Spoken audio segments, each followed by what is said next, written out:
She was born in Genova, but she studied and she also did the PhD in Pisa, in the other part of Italy. And she was a researcher also there for a while. And afterwards, she moved to Nice in 2007. And she's right now, since then, a professor in Nice. And her main topics, she started, I think, in quantum optics, right? I saw that. Something like this, yeah. Because this was the community, the deal with in the aspect group to do mirror atoms, Right. interference with that So way. you collaborated with the recent Nobel Prize, right? I worked, I started with Aspen, yes. But for some time now, she moved the bit to Bose-Einstein to study Bose-Einstein condensation and cold atoms, and she's going to talk about this topic right now. So thank you very much for your visit. Please. Thank you very much, Liliana, for this invitation, this nice presentation. It's really a pleasure to be here. Okay. Okay. So as Liliana told, the topics of my talk is more on what I'm working now. So the ultracold system in one dimension. And this is the outline of my talk. I will start reminding a little bit of the history of this research field, a very, very short history reminder. And I will tell you about the state of art of this system. And then I will just remind you what happened for fermions and bosons in 3 dimensions at ultra-cold temperature. Because in this way, I will be ready to introduce you to the amazing world of the amazing one-dimensional world where strange things happen at a low temperature. For instance,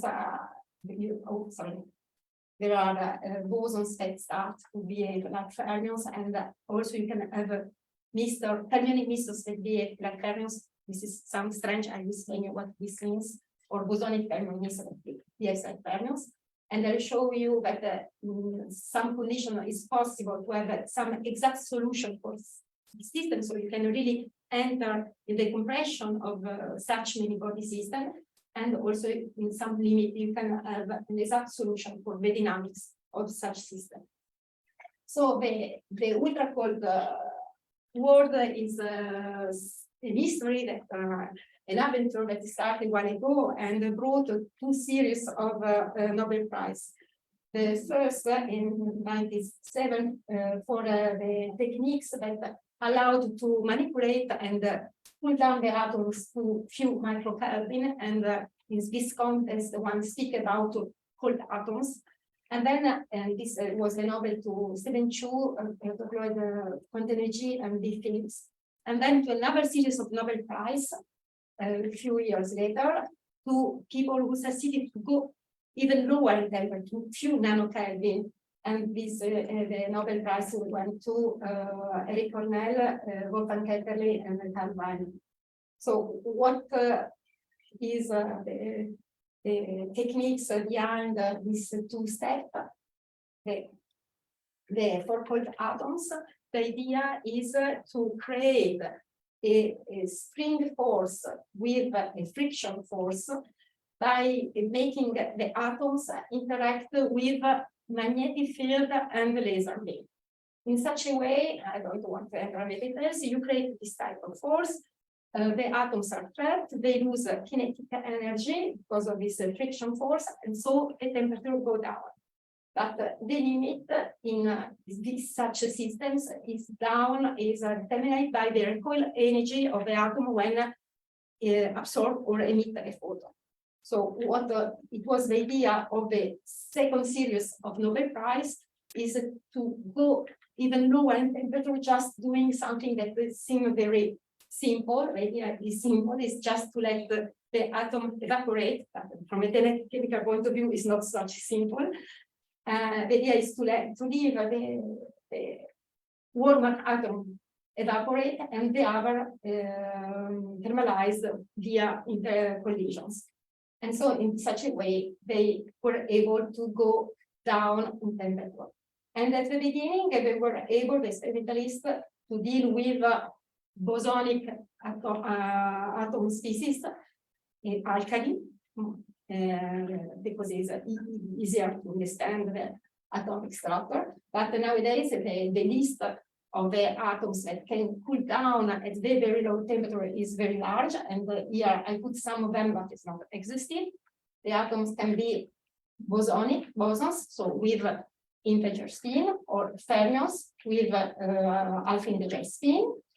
And the most of them are characterized by contact interactions.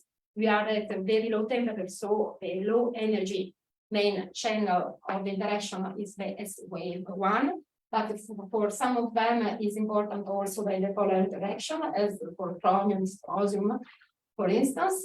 But here, for the following of this talk, I'll just focus on contact interaction.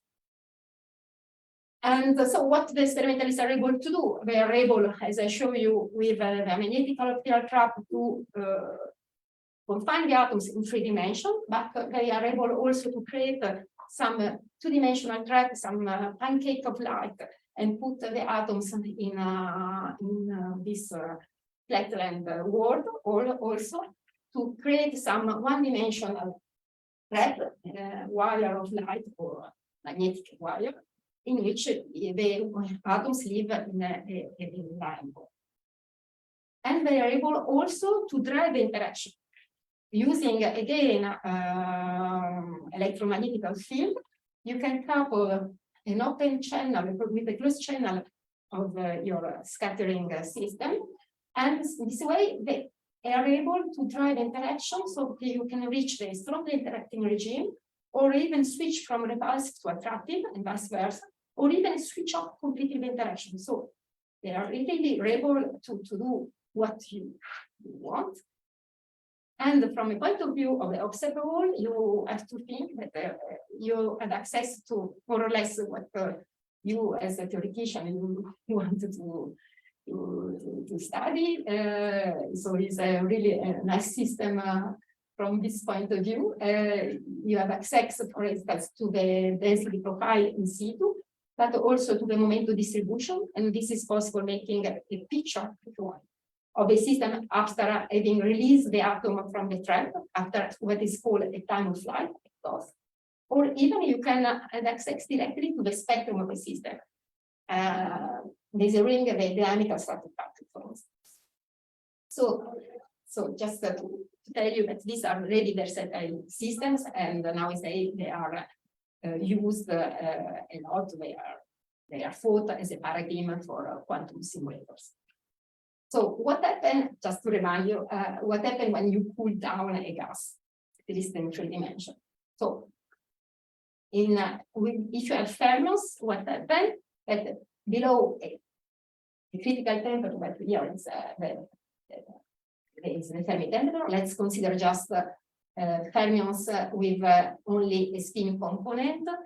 We'll use the following expression, spinless fermions, to say that there is only one component of spin, so the spin is not a degree of freedom in this situation. What happens? You go down in temperature, the fermions don't want to stay together, so the best that you can do at the moment is just to put one fermion per level, and so you have the preparation of the Fermis. But if you have the bosons, you have not this is due to the Pauli exclusion principle. If you have bosons, you have no limit. So if you low down the temperature, if you are in 3 dimensions, you have a macroscopic occupation of the lowest energy state below a temperature that is lower than the critical temperature. So this is indeed this criterion is the Einstein criterion to decide if you have a condensate or no. You go to look at the ratio of the population of the ground state with respect to the total number of atoms, but you can also use the Perot-Zanger criterion, that is to look to the coherence at large distance. If this one does not decay, this give you, you have a condensate, this give you the number of bosons in the condensate. And indeed, what you have a macroscopic wave function that describe all the system. And indeed, if you make, you can do an interference experiment, as it was done by the group of Ketterle in the early year of the BC experiment, to show this coherence across all the system. And now, if you have bosons and you have interactions, what you do, you have always this unique wave function for all atoms, and you can describe the system using a gross fit AST equation, that is a non-linear Schrodinger equation, in which there is this interaction term which take into account the interaction, in which appear this coupling constant G that is proportional to the three-dimensional S-wave scattering. And in such a system, how can you do to drive the interaction? Of course, you can drive directly the coupling using the flashback resonance, as I told you, but also you can play with the density. Making, if you do a scaling argument, you have the interaction energy scale with the density, the kinetic energy scale with the density power 2/3 in 3 dimensions. So if I look at the ratio between the interaction energy and the kinetic energy, is scale with the density power 1/3. So if I increase the density, I increase the interaction, and this will be important for the problem. So now, what happens when I go from a 3D world to a lineland? So first of all, how I do it? As I told you, I can trap the atoms in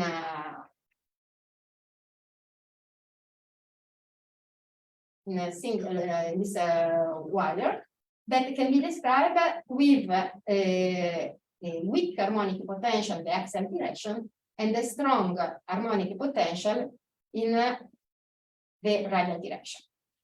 The system can be considered one dimension only if the difference in energy of the radial confinement is much larger than all the other energy scale of a system, chemical potential. In such a way, only the first energy level, the radial direction, is occupied, and so the system is really one dimensional. So if you are in such a situation, we have also to start again in study the scattering problem, because the geometry modify the scattering properties. Now, if you are in a wire, you have only two directions for the scattering, the forward and the backward. So this was done by Maxime Chanier a while ago. You can solve the scattering problem, and you find that again, your scattering problem can be parameterized by the effective one-dimensional scattering length, but now the potential is not proportional, the interaction coupling, to the scattering length. It's inversely proportional to this effective one-dimensional scattering length that depend on the three-dimensional scattering length and on the sides. This perp is the sides, radial sides of the tube.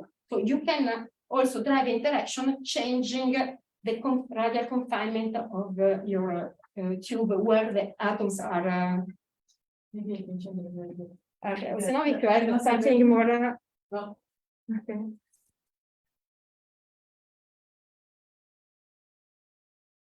If you have something.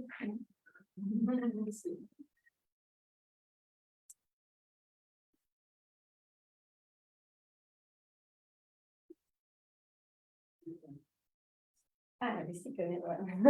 I really stay. Never fail. What is a sticker? No. Yes, I want.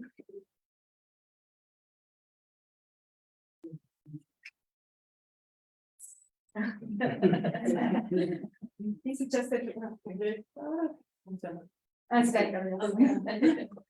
not a yes.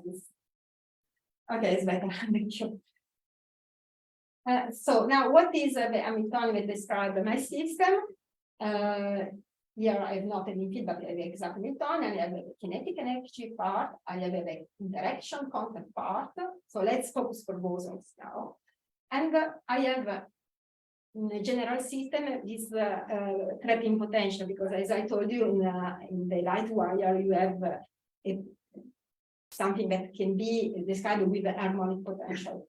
So what is such a Hamiltonian? Without the external potential, this is known, such a model for bosons as the deep linear model. And this is an integrable model in the absence of the potential, but generally is with the potential is not integral for a generic interaction style. So the question is how one can solve such a system. But so now what happened with respect to interaction?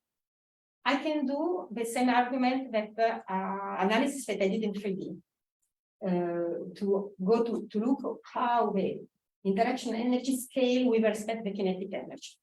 But in 1D, the kinetic energy scale with a density power 2, and the interaction energy scale as in 3D with a density. So now if I go to reduce this gamma parameter that take into account the ratio between the interaction energy and kinetic energy, I'll be something that is inversely proportional to the density. So this is the first strange thing of a one-dimensional world with respect to the three-dimensional world, that I can reach a strongly interactive regime, lowering the number of particles in my track. So again, I have two strategies, or I use flashback presence, or I lower the density. And what happened also in 1D? In 1D, the quantum fluctuations are more important than in 3D, and this fluctuation avoid the realization of the condensate, Bose-Einstein condensate. Indeed, if you use the Osang-Rose criterion, you have that the coherence decay algebraically with the distance, depending on a parameter k that is a Lottinger parameter that depends on the interaction.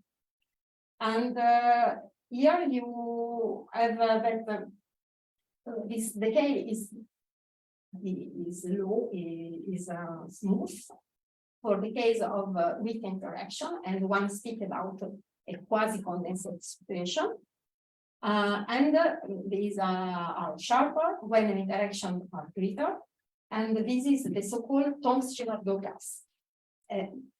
Starting from now, this is the regime in which I am interested. So a system where the interactions, these parameters go sharp and the interactions are large.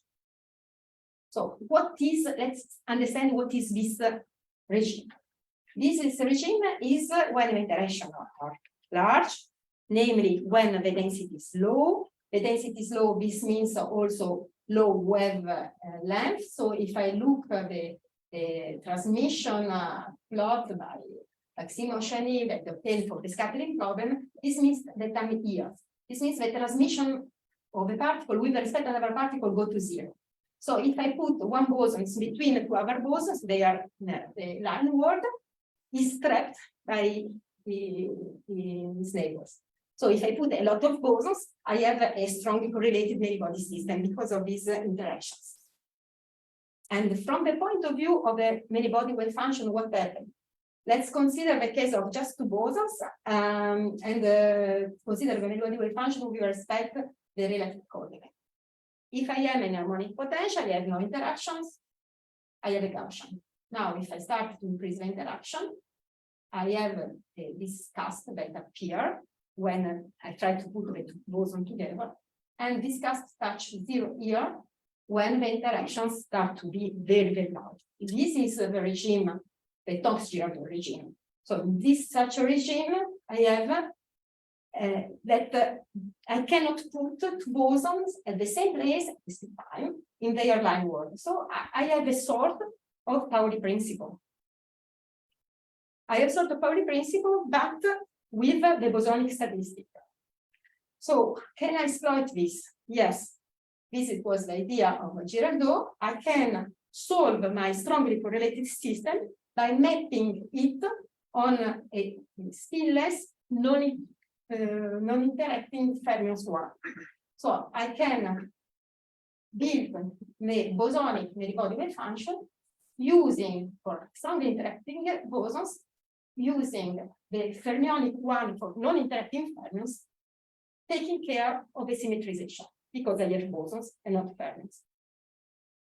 What are the consequences? The consequences are that all observable that does not depend on this symmetrization operation has to be the same for the two systems. So the density correlation, the dynamical cycle pattern, but this is, let's say, that is the boring things. The things are more interesting when there are the difference between the signature of this symmetrization. So how you proceed?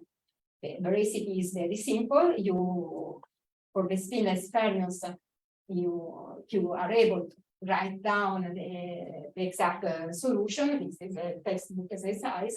The many-body wave function is built with the Slater determinant, that is a determinant of a matrix, which element, ij element, are given by the high single particle orbitals occupied by the particle j in position xj. And so why it works? Because if I try to exchange two bosons, this means that I change the column is a determinant, I change the sign. If I try to put two fermions in the same position, I have two identical columns, determinant is 0. If I try to put in the same state, I have two lines, let's say identical with determinant is 0, everything's work well.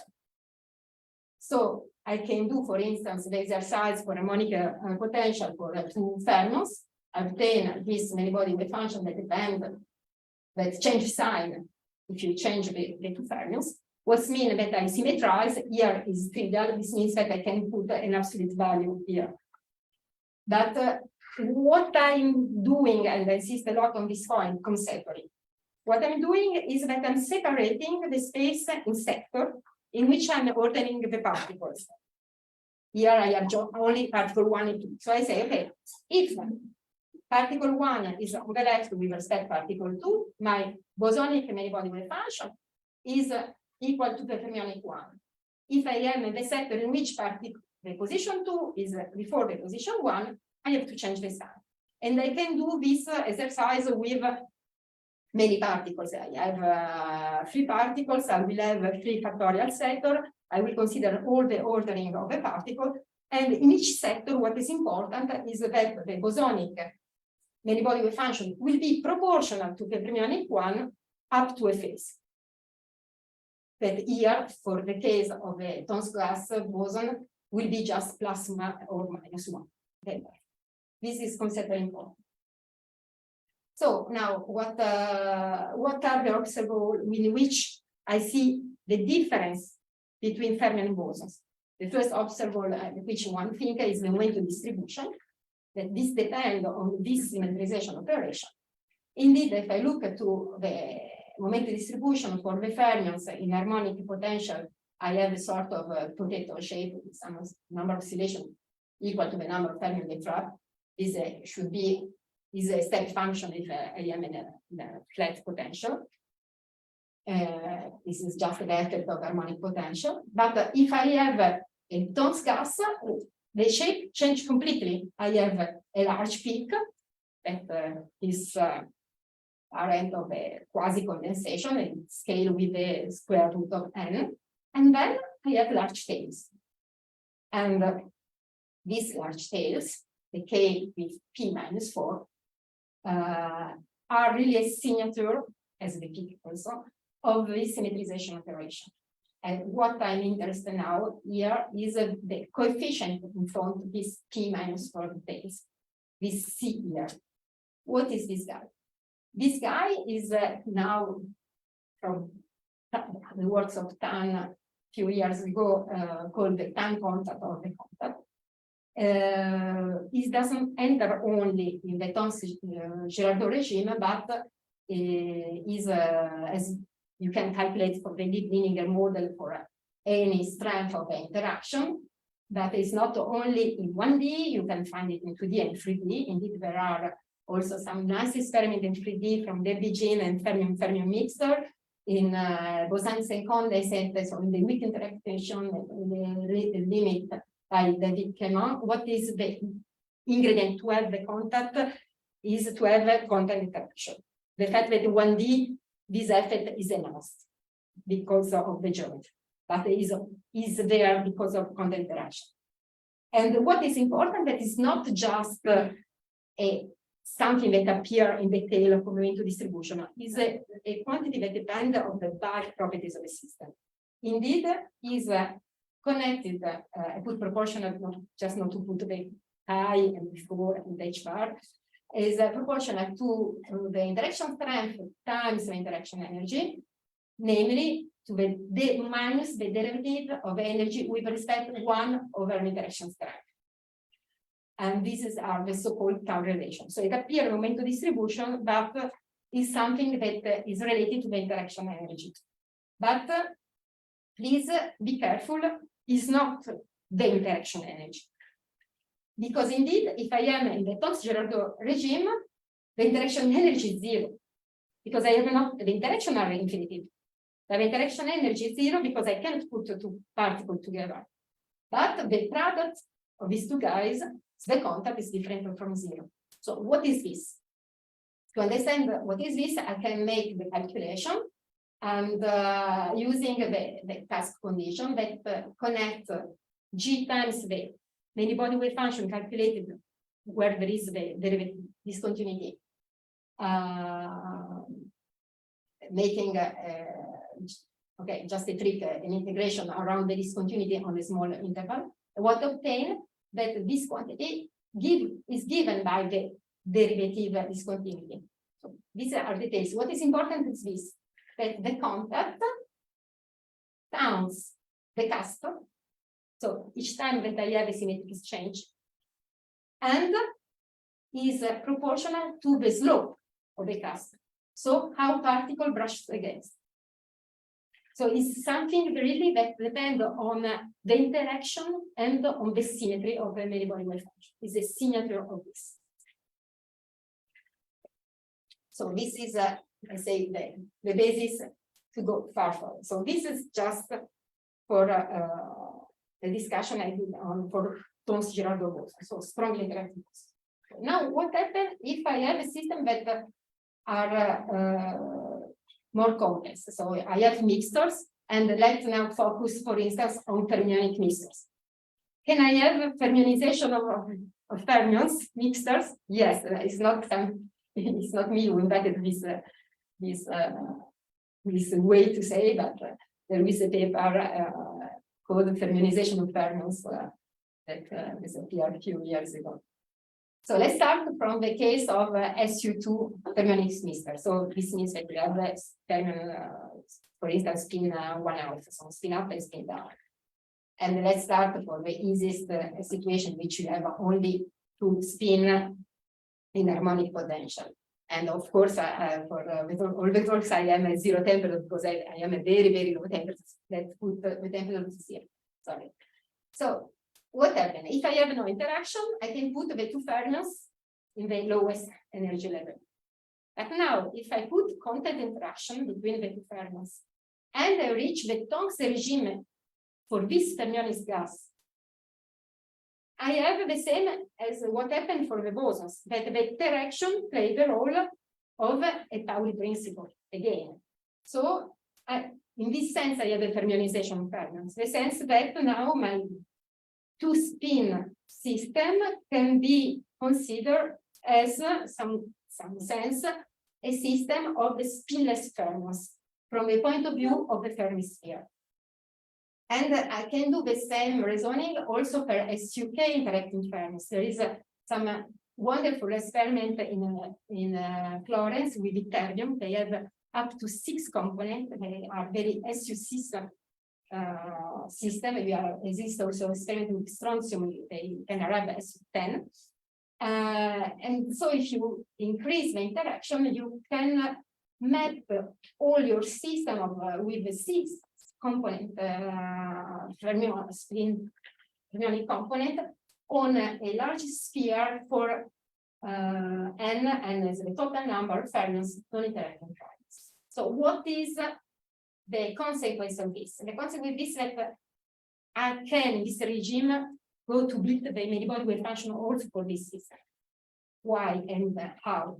But first of all, let's think what is the properties of the ground state. Here, in such a regime, you have a large degeneracy. When you have a mixer, this degeneracy is given by the ratio or the permutation of between all the particles divided the permutation of the particle in each component, because you know for each component which are the rules for commutation. And so, as I told you, you can map this system on a large Fermi-sphere. Why? Because it works. Because the idea of the gas wave function has the right nodes. Because here I have, I'm considering interacting fermions. I have to have a node if I have fermions which belong to the same spin component because of the Pauli principle, and I need a node for different fermions because of interaction.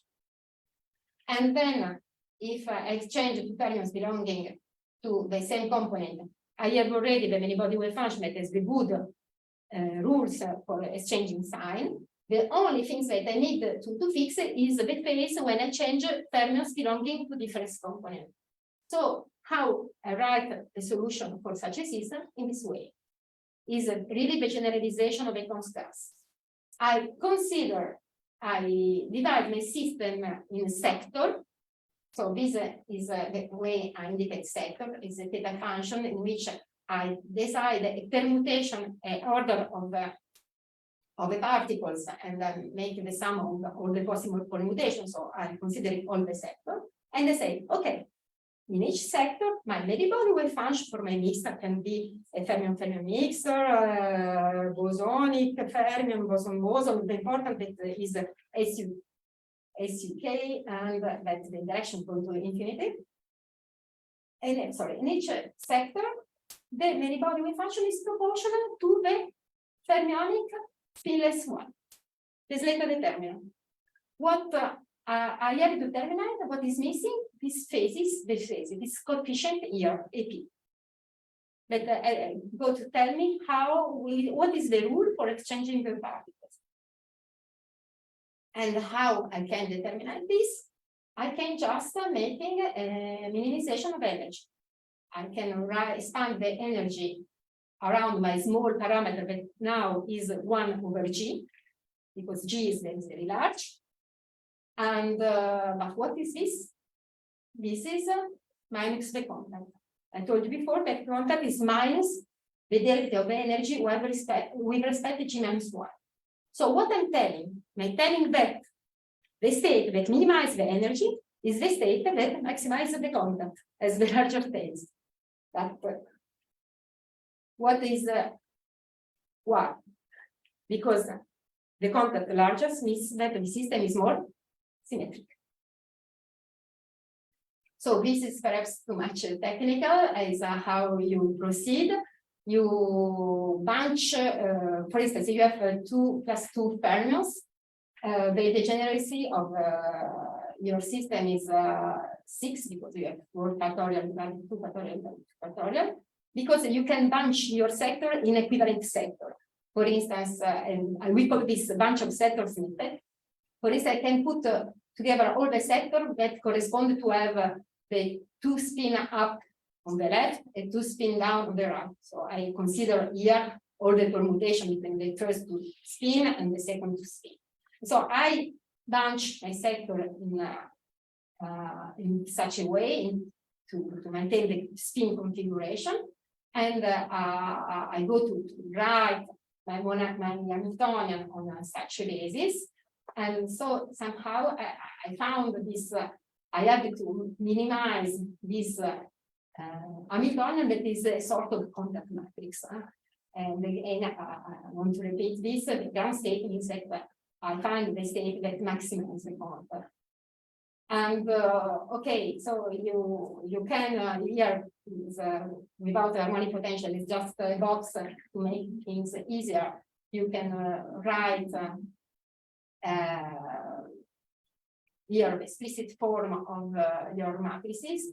Forget the diagonal part is not very interesting. What is the part that is interesting is that the off diagonal part here that is different from 0 are when two snippets are equivalent, except for the exchange of two different fermions that are next neighbors. So what this means is, just believe me, that this Hamiltonian can be written as in terms of the permutation operator for next neighbor particles. So what I'm telling that such a Hamiltonian is a spin chain Hamiltonian. Is a spin chain Hamiltonian because the permutation operator can be written as function of the Pauli matrices operator. And but here your spin are not fixed, are connected to the particles that move in your line. Okay? So some remark here, the open third was not perhaps clear, but because it comes from this calculation, is connected to the slope of a cusp.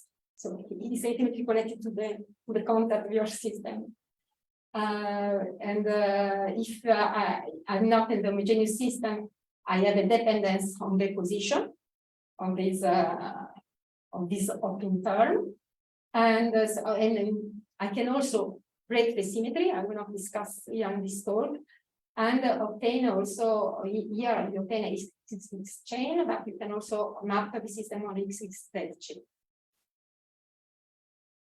So so the question is that we are interested really. We have a many-body wave function. We have understood that the lowest energy state is the most symmetric, but how I can measure the symmetry of the system? The object that we use are the Young tableau that are this tableau. I don't know if you are aware of this such strange things. You use a box for each particle. And if you put the box horizontally, this means that we have symmetric exchanges between the particles.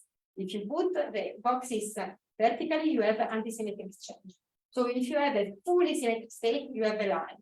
If you have a fully anti-symmetric state, you have a column. If you have a cross symmetry, you have diagrams of this way. And what we do, we are able to associate our many wave function to a Young tableau using some class some operator in which we look to all the cycle permutation of a K element. For a small number of particles, you just need the cycle permutation of the two elements up to 5 particles. Then, if you increase the number of particles, you need more diagram. But what is important that you are really able to look at state and say, okay, this state has this symmetry, and associated to each state a Young tableau. So we really can understand the ground state and the other state, the higher second state. And so this, for instance, here is the result, the illustrative result for what happened for the case of 2 + 2 SU2 fermions. You have, so if G is infinitive, you have 6 degenerate state because you have a degenerate manifold, but when you decrease the interaction, you have that the lowest energy state is the most symmetric that you can have with 2 + 2 fermions, and which is characterized by this box that you cannot do better. You have that each couple of 2 fermions has to have anti-symmetric exchange, and the highest energy system is when you have a completely anti-symmetric state.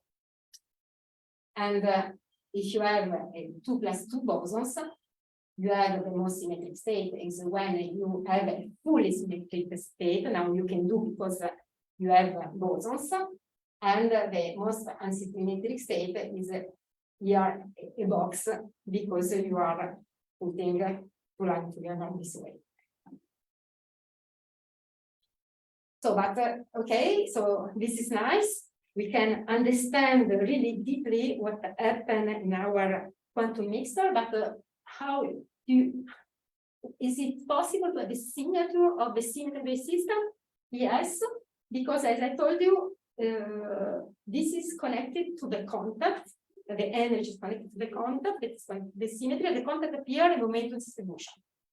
So if you go to look at the details of momentum distribution, here we have studied for a system of 6 fermions, in which we put 6 components, 3 components, and 2 components. And you have the details larger for the case of 6 components, in which you can have a most symmetric state. And this is what was observed in Florence, in which with a thermal experiment, we measured the moment distribution with 1 component. So 1 component fermionic gas, there is no symmetric exchange. So no tails, 2 components, 3 components, up to 6 components. They are able to do this. And what we observed that the momentum distribution with the larger tails is when they have 6 components. Which are in practice the components in the experiment. The fermion is spin 5.5.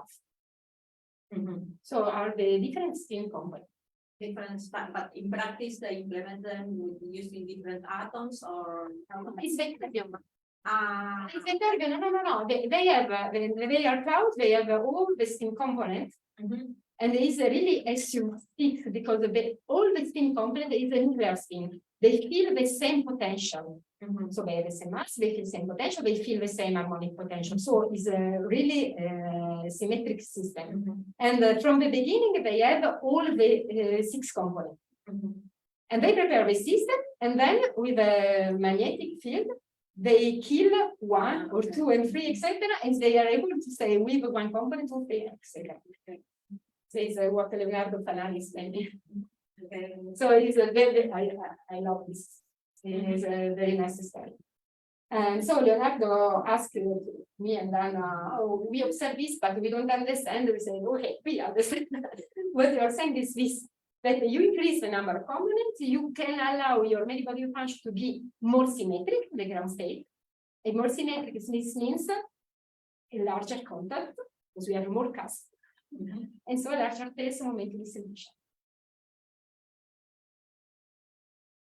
So, okay, so we have a lot of result on this equilibrium, but I don't want to speak 2 hours. So just I want to show you that you use the same techniques to go to calculate the dynamics of such systems.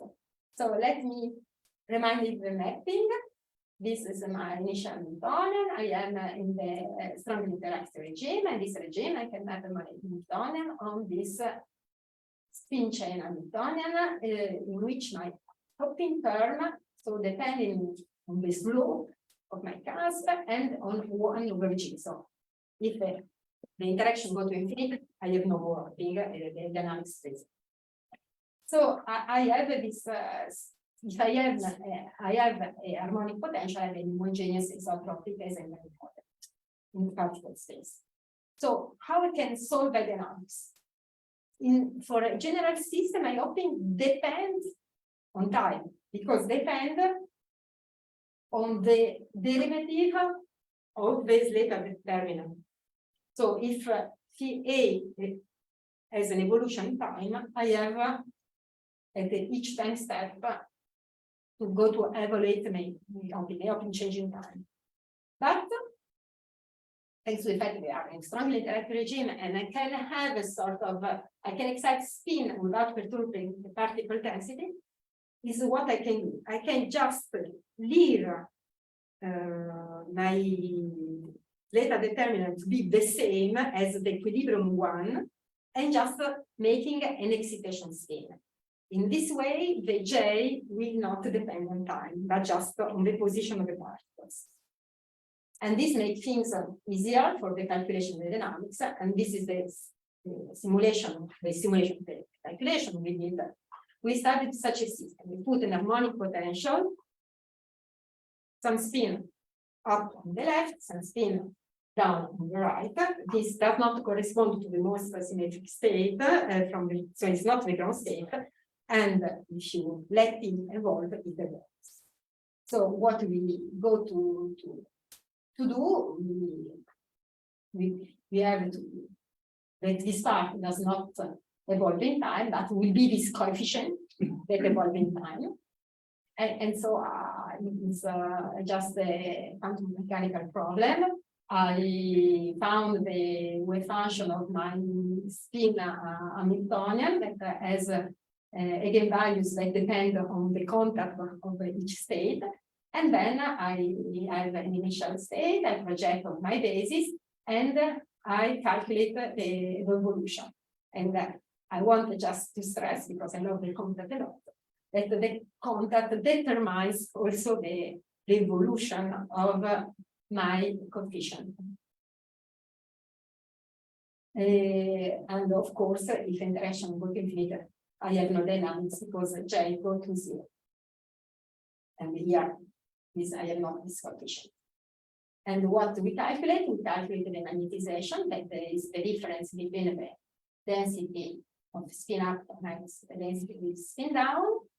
And for such a system, you can write things in which way, because phi A, the Slater determinant, does not change in time. And also the AP, that are the spin components change.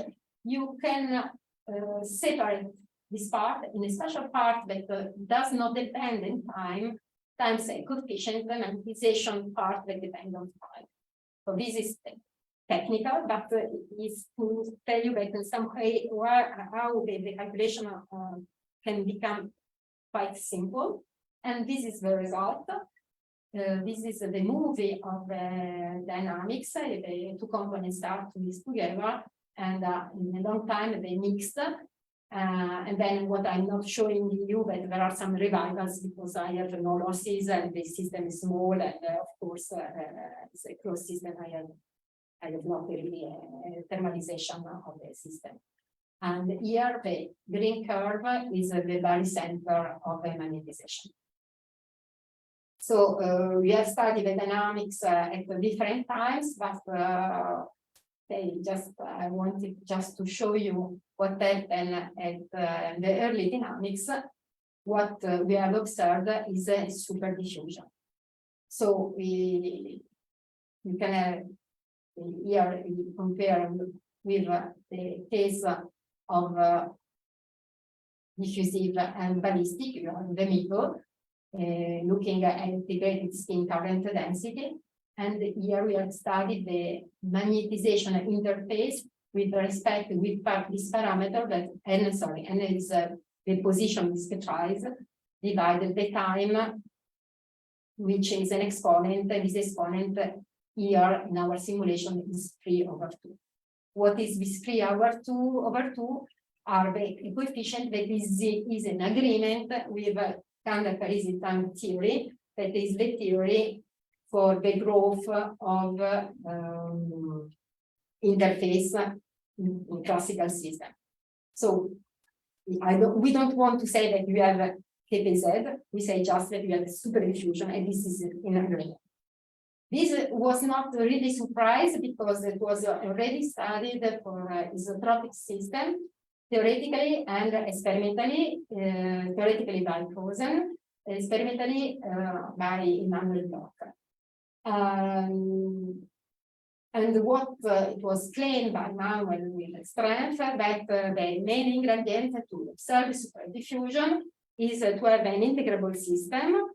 And indeed, in break integrability going from 1D to 2D and lose superdiffusion, and to have a SU2 model. We insist really on the fact that the system has to be integrable.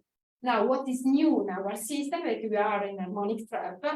So we have no more an integrable system. So we break integrability in another way with respect to the Immanuel Bloch experiment, but we observe superdiffusion anyway. But okay, let's say that perhaps we trick a little bit. We are no more integral, but we are not so close of integral. And how is possible to understand this? You can look at the distribution of the level spacing distribution. If you have an integrable system, you have a Poisson distribution. If you have a completely chaotic system, you have a Dyson, and with orange here, and we have a broad distribution that is in the interpolation between the two that is very close to the Poisson. So we are breaking integrability, not a lot, but in any case we are breaking, and we observe supervision. So I don't know if I am the time. So to conclude, I just show you that if particles live in one dimension, there is a strong connection between interacting bosons and free fermions. This allows to build the many-body solution for the strong interacting bosons, and that this can be generalized for the case of strongly interacting mixtures, can be fermionic mixtures, boson mixture, boson fermion mixture, boson fermions with the same mass is a ideal system that not really exist in nature, but if it would possible, it can be done. And the fact that you have the exact solutions give access really to understand fully your quantum state.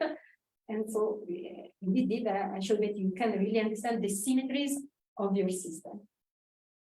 And this such regime of fermionization that we are in this regime of a large interaction it allows us to write solve the dynamics exactly in at the order 1 G, this is 0 temperature, and I show you this first example of a study of dynamics in which you observe a spin superdiffusion that is compatible with the KPZ. So what we want to do next future to look the correlation function dynamics for such these dynamics of spin, look at the effect of the temperature, because 0 temperature is an ideal situation, and experimentally ask us all the time what happens if you include the temperature, and also to look more complex situation in which we go to change the density, putting, for instance, the potential that is not the harmonic potential, but the disorder potential. And what I mind is many-body localization. And these projects are under construction and collaborating with Pablo on this. So these are the people involved in all the work that are around this history. So Anna Miguzzi, Patrizia Vignolo, these are the youngs, Giovanni Becci, Patrizia Vignolo, Silvia Anzolino, Pablo, and our student of the past, Patrizia. And if you allow me, I want to advertise that I'm organizing a thematic trimester in Paris at the beginning of 24 on quantum many-body system of equilibrium that will be preceded by a school in Carcese at the end of the year, in which it will give us a course. So these inscriptions are open, and the deadline for asking financial support is quite soon. Thank you for your attention. Thank you.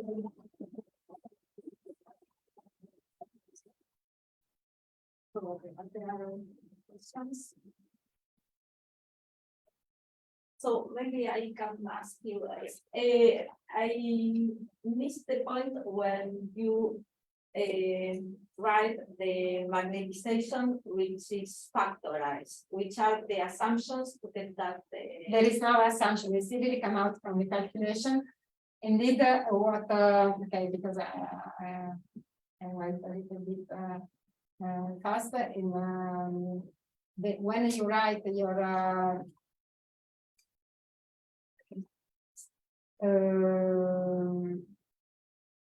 it's here. You can working on the many-body wavefunction or even your IP, etc. You can write this magnetization in such a way, and so okay, I have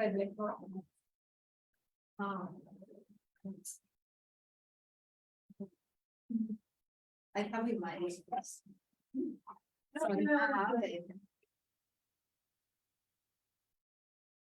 Well, It says now it's really come out from the calculation. These rho J are okay. If you had spin and lattice, this rho J will be there. Here the rho J are the distribution for a particle to be in the J position. so your lattice remains. There is no lattice. Is no lattice. There is no lattice. I have harmonic potential. Yeah. And who are the rho J? Rho 1 is here. Rho 2 is here. Rho 3 is here. Rho 4 is here. What is this guy? It's just the probability. So it's the density. It's there to be in the first sector. I mean, so I made the X with X2,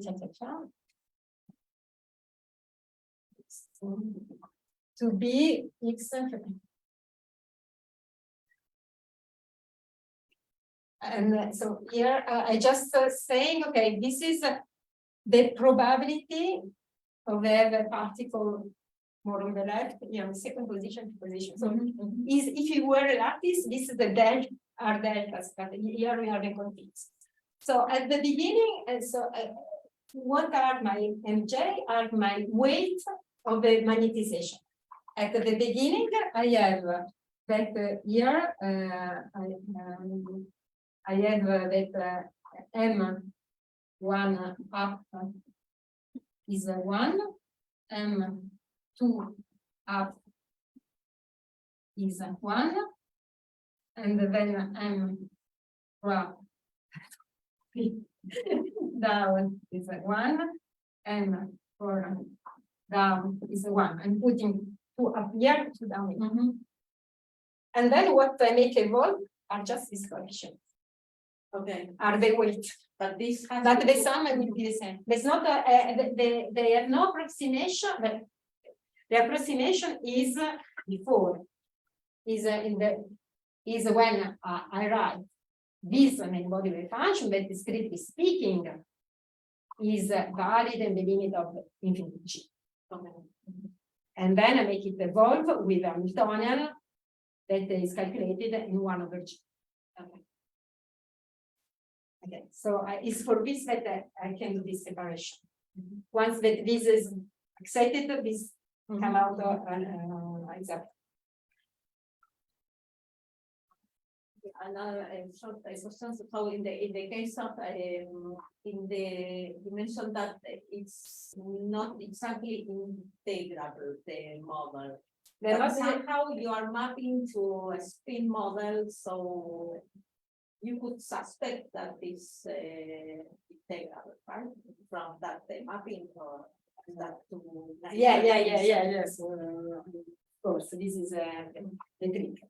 Is that the fact that is a spin model in which is not here because of the harmonic potential. The J are dependent on the position, are not the same. Okay. It's there, so we break the. Okay. And this is where it's for this that we break not too much, and also a little bit cheating because the interface is at the center of harmonic potential where potential is flat. So of course, the beginning of the dynamics, everything's works as I was an homogeneous system, and my J here, my hopping does not depend a lot on the position. It's on the border that depends. Well,